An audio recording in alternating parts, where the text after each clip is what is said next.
The Constitution is a contract between the government and its people. As a result, it has been argued within the legal circles that what the Constitution says is as important as what it does not say. The Bill of Rights is simply a series of amendments to the Constitution which clearly delineates what the government can, and more importantly, cannot do in terms of regulating individual thought and behavior. All rights must accrue to all human beings equally, and that is something the ICJ has sought to entrench in the Kenyan legal system. Therefore, this role of the Bill of Rights dovetails with the assumption that the people inherently have the power and turn specific powers to the government.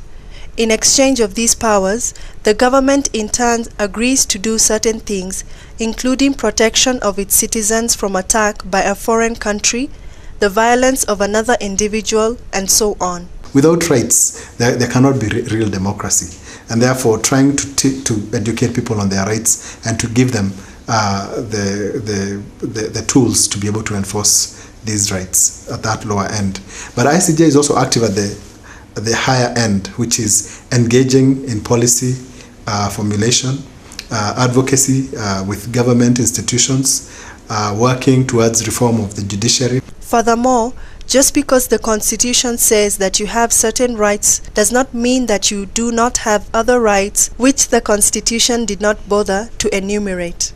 1963 Constitution, as you all know, is rather deficient in the protection of human rights, both in the substance of the rights and in the mechanisms which are provided for their enforcement. When the fight for a new constitution started in Kenya, ICJ linked up together with Kenya Human Rights Commission and I think the Law Society and drafted what was called Kenya Tuitakayo Katiba Mpya, which was a model constitution. That was the first time it was happening in Kenya, and it was a very informative and useful tool in actually saying we just don't want to make noise, we want a new constitution, this is how it should look like. The Bill of Rights was designed to counter the argument. If we list certain rights, then it must be supposed that those are the only rights the people have. If you look at the wording of the various rights that are entrenched in the Constitution, you will find that we have a fairly good Bill of Rights. The challenge has been mainly compliance with what the Bill of Rights calls for. When you look at how those rights are realized, I think that is really where the problem comes in, and particularly with regard to the government vis-a-vis the private individual.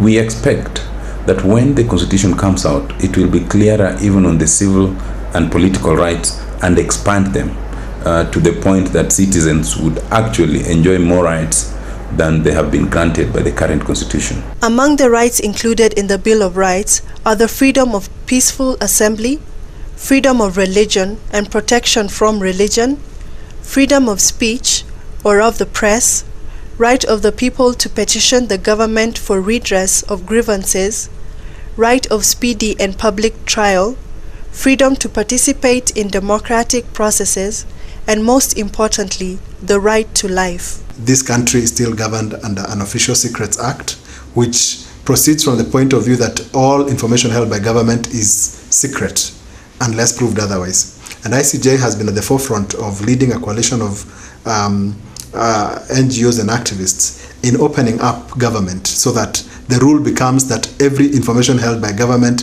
is our information, and we are entitled to it, and there can only be a few exceptions on recognized grounds why information should not be released. In regards to respect for human rights, ICJ has participated in all legal commissions. When you talk about the Kriegler Commission, when you talk about the commission which was investigating the post-election violence, ICJ has been very vocal and has presented non-partisan contribution, offering solution to the problems that the country is facing. ICJ has played a big role in expanding the flow and freedom of information in Kenya. It has partnered with the ICT Consumer Association of Kenya. Mr. Alex Gakuru, its chairman, gives us an insight of this. Our interaction with ICJ started several years ago upon the realization of our mutual interaction would lead to benefit to consumers in the context of information, and also in the sense that ICJ also needs to understand what consumers need. So we found a mutual beneficial area where we could interact.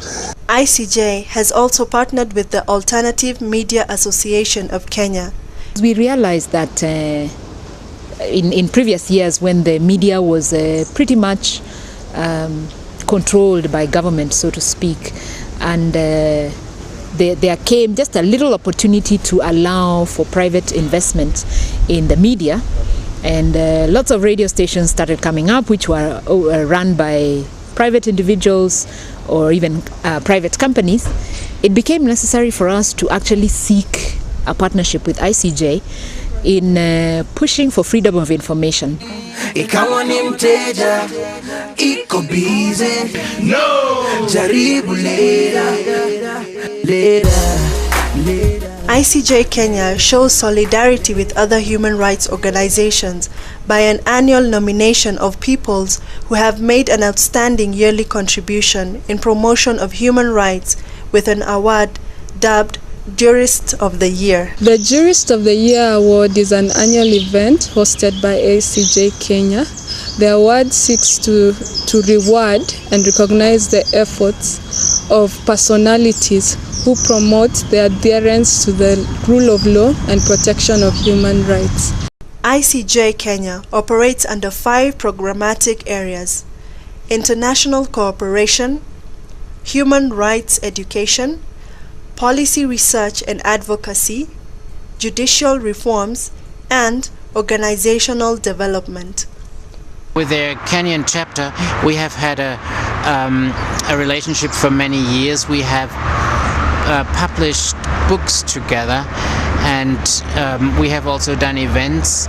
Our books deal mainly with human rights issues, with constitutional issues. One book we did with the ICJ was on ethnicity, human rights and constitutionalism in Kenya, and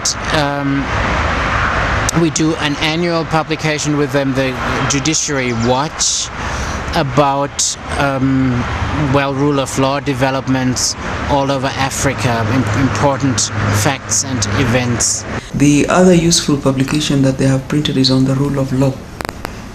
So I think historically the documents and the publications that they have produced have been very useful resources for practitioners of the law, both in civil society and those who are engaged in active legal practice.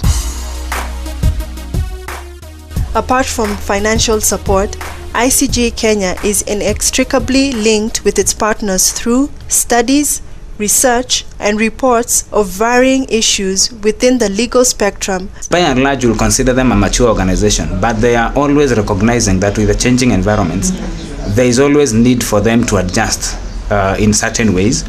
And whenever they realize that need, we find them humble enough to request for it from an organization like Pact Kenya that's definitely not celebrating 50 years. And the kind of support that we have to offer, we found ICJ to be extremely receptive. We have also worked with local artists to try and popularize the Freedom of Information campaign among the youth. So we have worked with local artists and we have produced a song that is dubbed Mteja.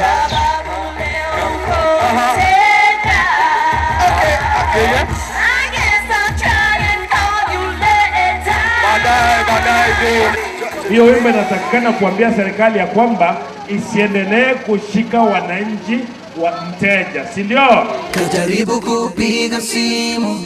The word Mteja was coined to reflect the government that does not listen to people. A government that cannot be found, a government that cannot be heard.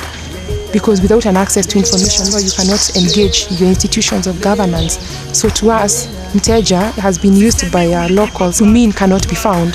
The ICJ have been responsible for bringing to our attention critical areas that need reform, particularly the judiciary.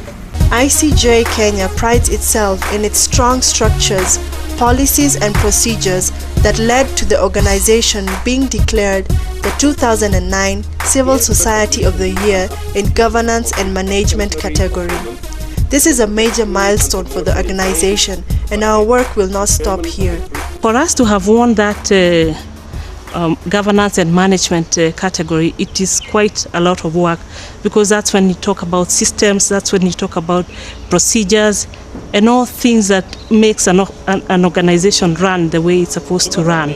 Among the capacity building initiatives that ICJ Kenya has is the internship program, where young lawyers who have just graduated from universities are mentored in human rights work. I think for me, coming into ICJ this time was quite a privilege, because we're celebrating 50 years, and it's just, you get to see everything that this organization has been doing over the last 50 years, and it's very humbling. ICJ is result-oriented, and previously, having been through law school and working in a law firm setting, we do a lot of complaining and a lot of rhetoric. But here, it's result-oriented in the sense that we go on the ground, we remedy the situation. Just like any other successful organizations, ICJ Kenya cannot be vindicated of any bottlenecks, whether in the past, present, or future. An obvious challenge is funding. Although it has sufficient donors of reputable credibility, the issue lies in expanding its activities to gain more effective clout, as opposed to maintaining the status quo, which has the negative potential of clogging the operations of the organization. We've got to make do with very small budgets. It's a sense of the work is much, but the resources for doing that work are always limited. So that is an overriding limitation to achieving the things that we would like to achieve. Most of our activities are actually dictated by the proposal we send to our donors.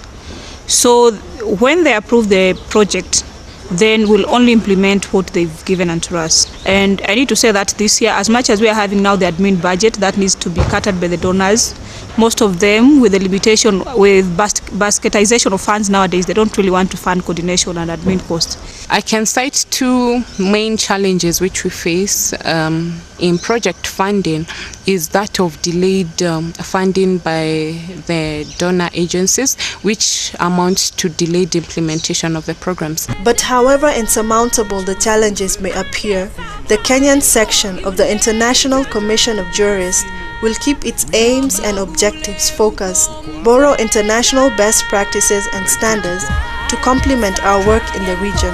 For this is the guiding beacon that gives them the fidelity to stay true to their mission to influence the policy and legislative framework and create an informed citizenry to secure democratic governance, rule of law, and the respect of human rights. It has been a long journey, but it has been worth the 50 years.